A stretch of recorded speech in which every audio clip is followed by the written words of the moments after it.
You need people like me. You need people like me so you can point your fingers and say, that's the bad guy.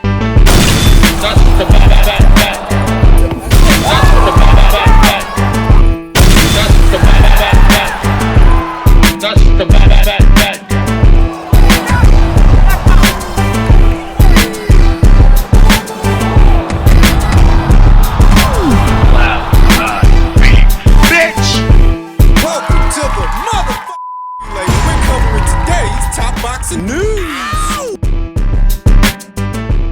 Okay, we'll start with this. I'm sure you've heard by now, it was announced earlier today that MVP will be debuting in the United Kingdom with a card headlined by Caroline Dubois, their recent signee, and reigning WBO lightweight champion Terry Harper, several others from the MVP stable like Ellie Scottney, Chantel Cameron will be boxing on that show, and I'm sure that there will be other fights announced for the prelim card. Boys at MVP themselves, Nikisa Badarian and Jake Paul, said this event represents a major milestone for MVP as we bring our brand to the United Kingdom for the first time and do so with Sky, with a card that reflects the scale, depth, and ambition of women's boxing today. In our double event, Caroline Dubois versus Terry Harper marks the long-anticipated unification bout between two of MVP's elite British champions, while Ellie Scottney has the opportunity to make history and become the youngest undisputed champion the UK has ever seen. Alongside them, Chantel Cameron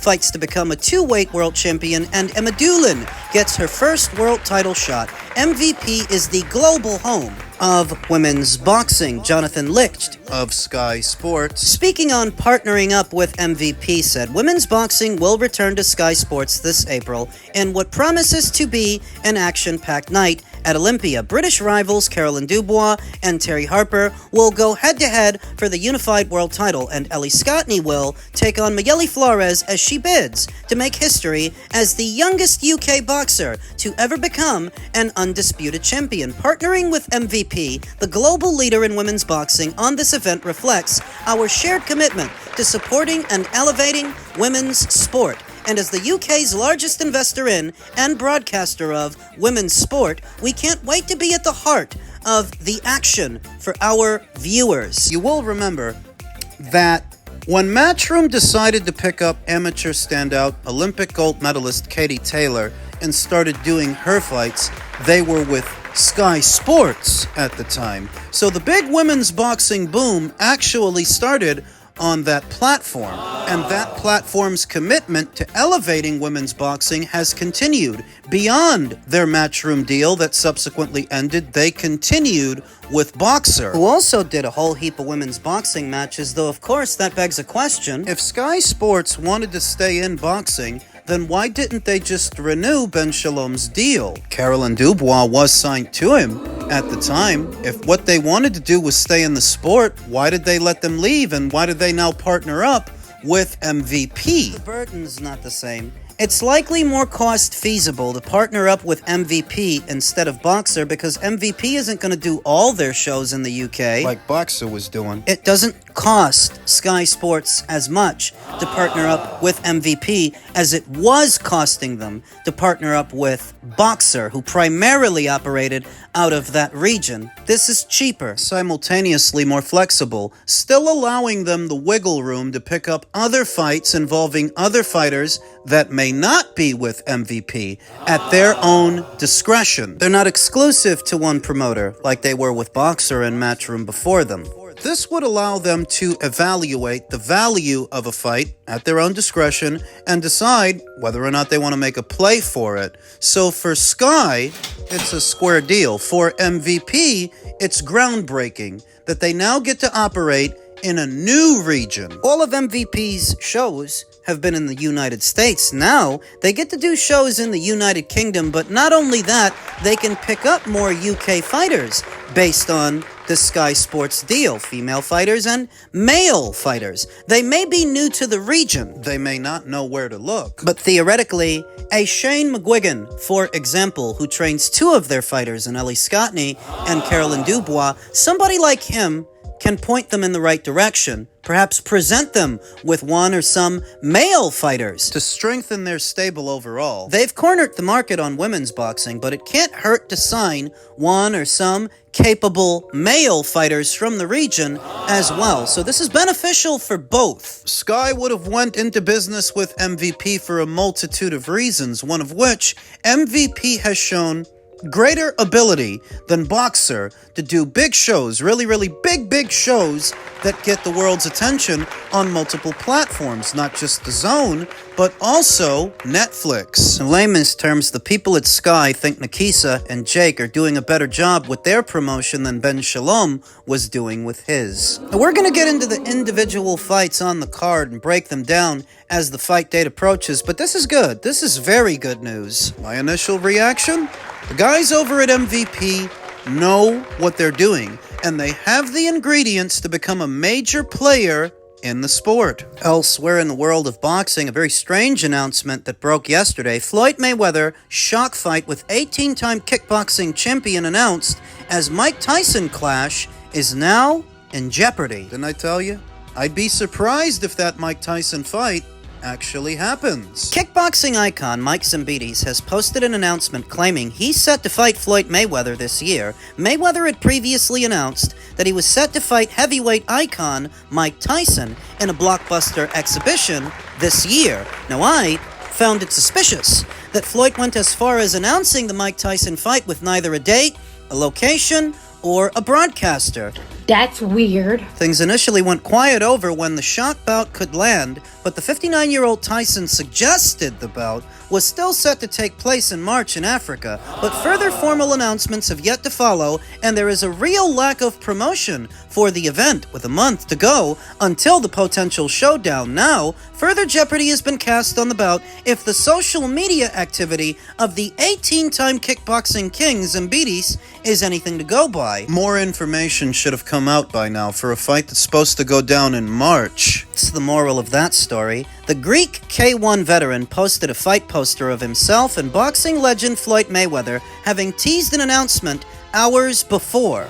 It showed the pair to be confirmed to meet June 27th in Athens, Greece at the Oaka Arena. Now, Mike Zambidis has nowhere near the same profile or star power as Mike Tyson. He's a well-known fixture in kickboxing circles, but of course, kickboxing is not as popular as regular boxing. The poster included reference to Mayweather Promotions, suggesting they were involved in the event. A caption read, "History is about to be made. Zambidis is now 45 years old, and like Floyd Mayweather, is beyond his physical prime." Now, if you actually saw Mike Zambidis in action when he was in his prime, he was a bad motherfucker. A mean little fucker. Well, yeah, because he's a real little guy. But he was good. He was actually really good. He hasn't fought since 2015, where his final bout in the kickboxing ranks came in a decision win over Steve Moxon in a retirement event. Therefore, it would be his first fight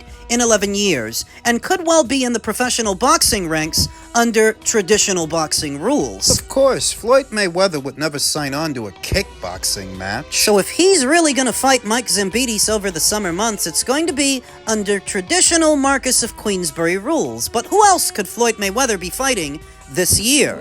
Mayweather, of course, appeared to be taking on Mike Tyson, which already seemed far-fetched, given his potential rival's dismal loss to Jake Paul in a 2024 comeback, and as a result, several alternative options have remained in the pipeline, with Mayweather open to all exhibition opportunities. And why wouldn't he be? The man is swimming in debt, suing his old business associates. The 48-year-old has even been linked with a full professional comeback. Most famous rival, Manny Pacquiao, has even been linked with an astonishing rematch with money.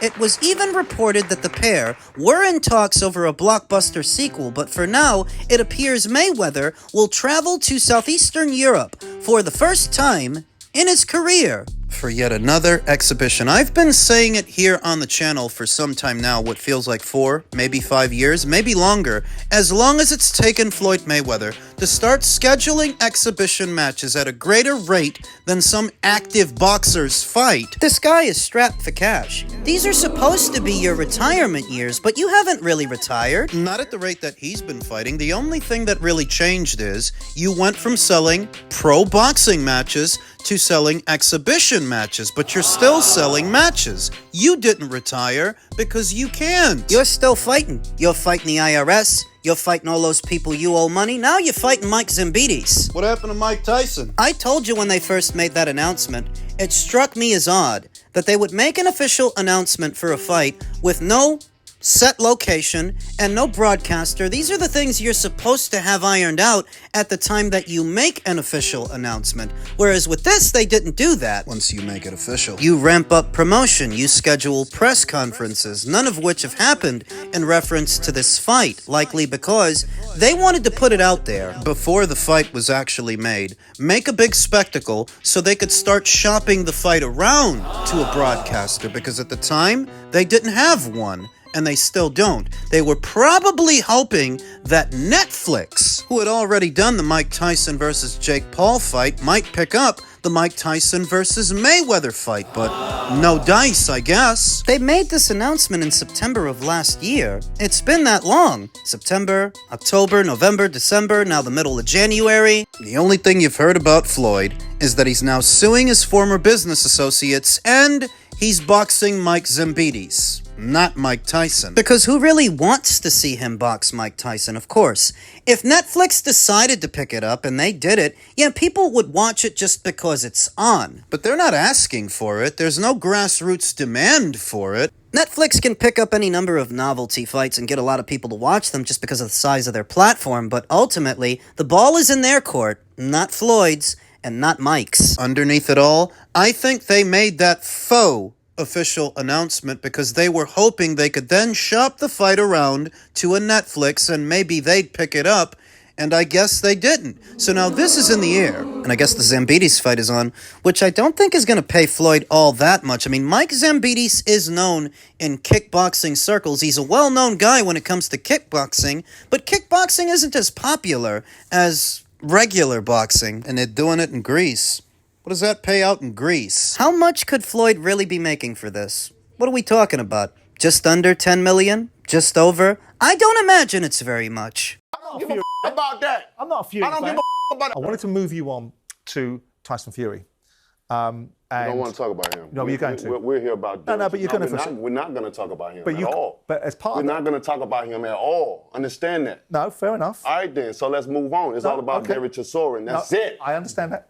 I understand that. The only back, baby. The only Y'all reason, understand that? You better be. April the 4th is going down. The only reason. At the O2, you better be there. Fabulous. You'll be a square. The only reason I mentioned it is because it's part of the shtick that goes with you. And I missed you first time round when you came in here 3 years ago, when you were in your pomp 4 years ago, doing Bomb Squad and all that sort of stuff. And I've always wanted to have a conversation with you because you've made observations about Fury. I have my own views on Fury. And you've called him a cheat. And it leads me the biggest in boxing. Yeah, but it leads me to a conclusion. Biggest in boxing. If somebody practicing, taking their stuff out of their gloves in training, what you think they're going to do in the fight? Yeah, but that's all I got to say about that. I want to put something to you about you, right? And Fury just happens to be the hook for it. That's all I got to say about him. You talked about being cheated in that fight. You talked about water being spiked. You talked about your Game of Thrones outfit being too heavy for you. I didn't say that. You said it was too heavy for you. I didn't say that. Okay, well I might be wrong on that one. You talked about the long. Y'all took a journalist that said something because y'all, everybody wanted to come in. Oh, wow, boom, boom, boom. You talked about a long count, right? And then you talked about the trainers, Mark Breland not being good enough. No, I ain't say he wasn't good enough. So what I'm asking you in all of this is, it sounds to me, given the character that you are, that's like a little bit flaky. You lost those fights, and those fights were lost.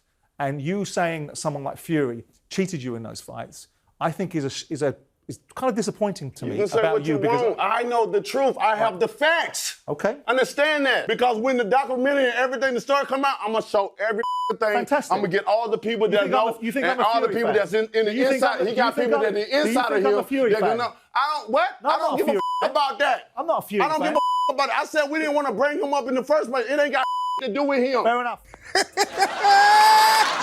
Deontay knows his audience, and that's what that is.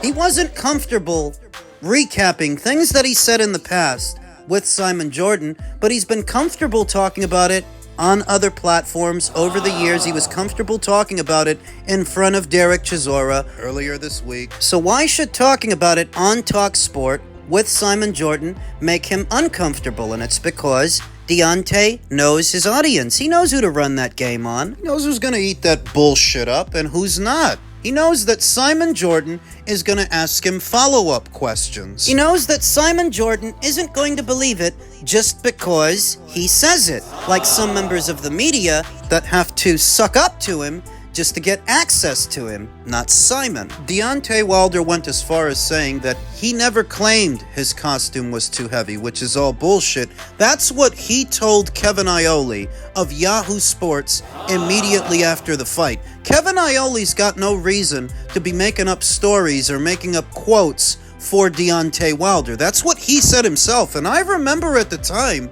there was audio. Be a little bit hard-pressed to find it now, but Kevin didn't make that up. That came from Wilder. When questioned about it, he denied it. Of course, because hindsight is 20/20, and he knows how stupid that sounds. It takes away from all the excuses that he made after that Kenny Bayless is a crab-in-the-bucket referee and that Anthony Durrell was influencing Mark Breland's decision to throw the towel, that Mark Breland himself, Mark drugged him. He spiked his punch. And Fury cheated. He had foreign objects concealed in his gloves at the time of the fight, claiming that Fury not only cheated in the second fight, but he also cheated in the first one, which is funny because Wilder didn't accuse Fury of cheating after the first fight. He was in a hurry for a rematch. Not once, after their first fight, did you hear Deontay Wilder make any mention of foul play or anybody cheating. It's not until he gets his ass kicked. That's when the cheating allegations started, none of which were ever substantiated in the subsequent years that followed Wilder's 2 back-to-back losses to that same fighter. And I don't say what I'm saying for love of Tyson Fury. I don't think Simon Jordan does either. Hopefully when the documentary comes out, we can get to the bottom of this. He doesn't want Simon Jordan asking him about it because he knows that Simon's going to ask him the hard questions, simultaneously shake his world. Because he wants to portray himself as a victim of a crime, a victim of some wrongdoing. That the only way Tyson Fury was able to beat him is by cheating, which wouldn't even be the craziest accusation a fighter would make if not for you blaming everybody involved. Because you didn't just blame him. You blamed Jack Reese. You blamed Kenny Bayless. You blamed Mark Breland. He even blamed Anthony Durrell for screaming to Mark to throw the towel while Deontay was getting his ass kicked. This temper tantrum is all about Deontay Wilder knowing his audience and becoming immediately uncomfortable because he knows Simon Jordan is not going to believe it just because you say it. He's not just going to go along with it like some YouTuber looking for content, limited to asking softball questions as to not ruffle anybody's feathers to continue to gain access. This is what I tell you all the time. It's different when you're not paid by the algorithm, when it's somebody else paying you. The line of questioning, you're at liberty to ask the difficult questions because even if the guests don't answer them, it doesn't affect your revenue stream. You ain't got to step on eggshells. You can ask your guests about whatever you want, and whether or not they want to answer, that's up to them. Though choosing not to answer questions about things you've said many times over the years, you can make your own inferences. You can make of that what you will.